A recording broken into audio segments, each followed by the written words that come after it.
আপনি কি হাঁটতে গিয়ে হাঁপিয়ে পড়ছেন? অথবা ধরুন আপনি হয়তো 6 মাস আগে যে 3 তলা বাড়িতে অনায়াসে উপরে চলে যেতেন, সেখানে আপনাকে 1 তলায় কিংবা 2 তলায় গিয়ে থামতে হচ্ছে। এই সমস্যাগুলো কিন্তু এক্সারশনাল যে শ্বাসকষ্ট কিংবা একটা ডিসনিয়া হচ্ছে, এগুলো কিন্তু হার্ট ফেলিওরের লক্ষণ হতে পারে। এখন আমরা হার্ট ফেলিওরকে সবসময় ভাবি যে হার্টের মাসেলের পাম্পিংয়ের একটা সমস্যা, এবং সেইভাবেই আমরা এতদিন জেনে এসেছি যে হার্ট ফেলিওরে যখন হয় তখন হার্টের যে মাসেল, যে মায়োকার্ডিয়াম আছে, তার থিকনেস সেটা সরু হয়ে যায় এবং পাম্পিং ফ্র্যাকশন, যেটাকে আমরা ইজেকশন ফ্র্যাকশন বলেও বলি, সেটা কমে যায়। নর্মালি আমাদের ইজেকশন ফ্র্যাকশন প্রায় 65 ভাগ, সেটা যদি 40-এর নিচে কিংবা 35-এর নিচে আসা শুরু হয় তখন কিন্তু রোগীর এই সমস্যাগুলো হয়।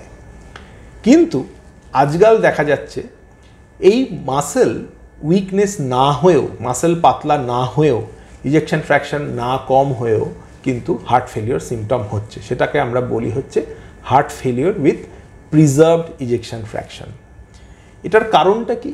দেখা যাচ্ছে কিছু অসুখ আছে যেগুলো লাইফস্টাইল জনিত অসুখ, যেমন হাইপার টেনশন, যেমন করোনারি আর্টারি ডিজিজ, এগুলোতে মাসেল কিন্তু যথেষ্টভাবে পাতলা হয়ে যাচ্ছে না, সেই ঘনত্ব বা পুরুত্ব যে মাসেলের আছে সেটা কিন্তু মেনটেন হচ্ছে, কিন্তু তার ডায়াস্টোলিক রিল্যাক্সেশন, তার রিল্যাক্স করার ক্ষমতা, সেই হার্টের মধ্যে কতটা রক্ত এলে সে জিনিসটাকে ধারণ করতে পারবে এবং তবে গিয়ে পাম্পিং করতে পারবে, এই ধারণ করার ক্ষমতা, সেটাকে আমরা ডায়াস্টোলিক ফাংশন করি, তাতে দেখা যাচ্ছে সমস্যা হচ্ছে।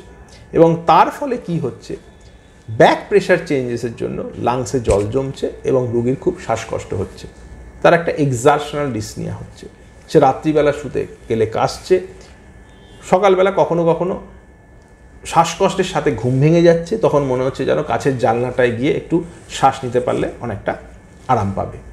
এই ধরনের যে সিমটমগুলো, সেগুলো কিন্তু হার্ট ফেলিওরের সঙ্গে কমিউনিকেটেড, এবং এইগুলোই, এই যে heart failure with preserve ejection fraction দেখা যাচ্ছে প্রায় সমানভাবে আমাদের কাছে প্রেজেন্ট করছে। ট্রিটমেন্ট যথেষ্ট পরিমাণে খুব একটা আলাদা নয়, কিন্তু আইডেন্টিফাই করাটা একটু আর্লি স্টেজে অত্যন্ত জরুরি। এন্টিপ্রোবিএনপির মাত্রা অনুযায়ী আমরা এগুলোকে আইডেন্টিফাই করি এবং পরবর্তীতে হয়তো করোনারি অ্যাঞ্জিওগ্রাফি করে দেখা, ব্লাড প্রেশার কন্ট্রোল এবং কিছু ওষুধ আছে যেগুলো কিন্তু এই পার্টিকুলার সমস্যা থেকে আপনাকে মুক্তি দেবে। তাহলে এই সমস্যাকে, এই আর্লি হার্ট ফেলিওর সিমটমগুলোকে চিনুন এবং ডাক্তারবাবুর পরামর্শ নিন।